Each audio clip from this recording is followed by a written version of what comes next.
नमस्कार, आप देख रहे हैं नेक्स्ट 9 लाइव। मैं हूं आपके साथ अंकिता मिश्रा।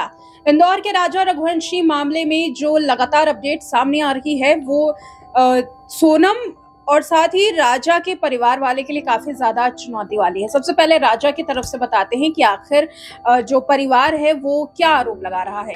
पीड़ित परिवार जो है वो अपने दलीलों से, जो पुलिस की ओर से या वकीलों की ओर से जो दलीलें दी जा रही हैं, उनसे ज्यादा संतुष्ट नजर नहीं आया है। हालांकि अगली सुनवाई में ये देखना है कि क्या होगा, क्योंकि अगली सुनवाई, जैसा कि हम बार बार ये कहते आ रहे हैं कि अहम है, उसके पीछे एक मुख्य कारण जो है वो ये भी बताया जा रहा है कि इस पूरे मामले में जो 790 पेज की चार्जशीट को दायर किया गया है, इस 790 पेज की चार्जशीट में 90 गवाह हैं।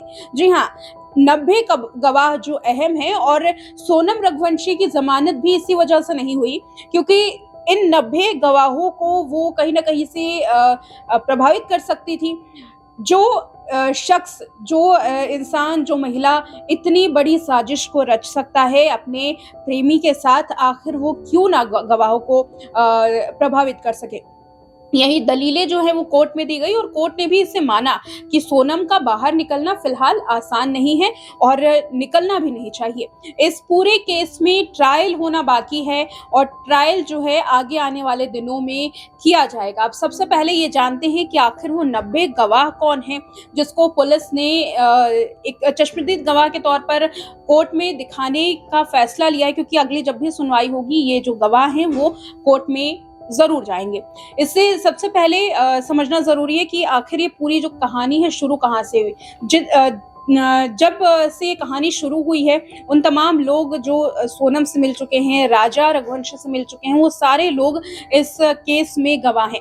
चाहे वो स्टे होटल का जो स्टाफ है उसकी बात की जाए, या फिर यहाँ पर उस दुकानदार की बात की जाए जहां पर सोनम और राजा रघुवंशी ठहरे थे, जहां नाश्ता किया था, इसके अलावा जहां से स्कूटी ली थी, इसके अलावा वो हथियार जहां से आरोपियों ने लिया था, वो भी अहम सबूत इसमें माने जा रहे हैं। साथ ही वो लोग जिन लोगों ने पूरे केस में सबूतों को नष्ट करने की कोशिश की, इस केस में जो 3 दूसरे गवाह हैं, 3 दूसरे जो आरोपी हैं, ये इन आरोपियों के जो दोस्त हैं वो भी अहम गवाह इसमें माने जा रहे हैं। इसके अलावा राजा रघुवंशी की ओर से तमाम जो लोग थे, जो दोस्त की बात कर ले या फिर उनके आसपास के लोग जो ये मानते हैं कि सोनम रघुवंशी की शादी जबरन करवाई जा रही थी, सोनम का कोई बर्ताव राजा के साथ सही नहीं था, ये तमाम लोग सोनम के खिलाफ कोर्ट में गवाही दे सकते हैं।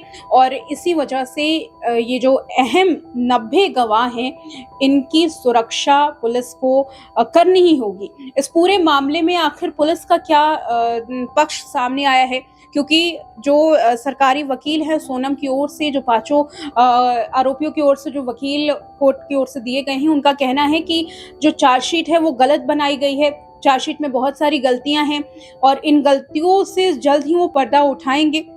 लेकिन पुलिस का क्या कहना है? पुलिस क्या इस चार्जशीट को गलत मानती है? क्या उनका कहना है? क्या कोई गलती उनसे हुई है? जब ये सवाल पूछा गया तो इस पे पुलिस ने क्या जवाब दिया है, चलिए जानते हैं। Regarding case of Sonam Raghuvanshi,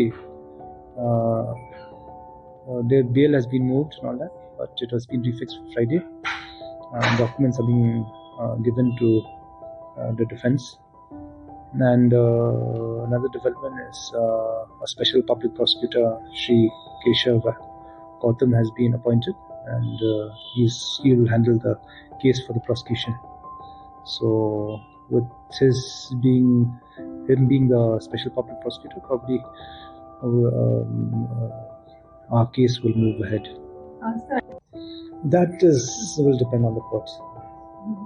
That is, we've already done our role of submitting our charge sheet, and subsequent charge sheet will go for the rest of the accused within 90 days, and the rest is on court. So since Sonam, she's claiming that the charge sheet is not right and she should, since they have applied for bail. Mm-hmm. So what do you think? Is there any flaws in the charge sheet, or is there anything like what they are finding is not right according to? No, they are saying we have not completed the charge sheet, but our charge sheet is complete. It's just a supply of documents have to be made.